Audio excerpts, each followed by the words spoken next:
महिला स्नातक महाविद्यालय नुआ ओ कार्यक्रम अनुष्ठित।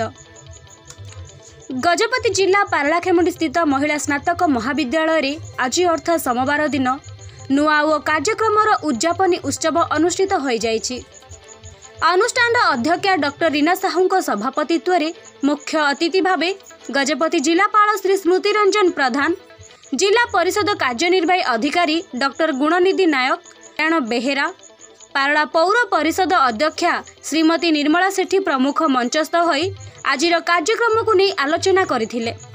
एही अवसर में नारी शक्ति एवं छात्री मानक विद्या अर्जन करने सह सुचरित्र गठन करने उपरे गुरुत्वारोप करी निज निजर अभिभाषण प्रदान करथिले। एही परिप्रेक्षी में अनुष्ठान विद्यार्थी मानक द्वारा विभिन्न सांस्कृतिक कार्यक्रम परिवेषण करा जाइथिबा बेले नोडाल अधिकारी डॉक्टर भारती पाणिग्राही, अध्यापिका बरदा आचार्य सह अन्य अधिकारी एवं कर्मचारी माने एक कार्यक्रम परिचालना करथिले।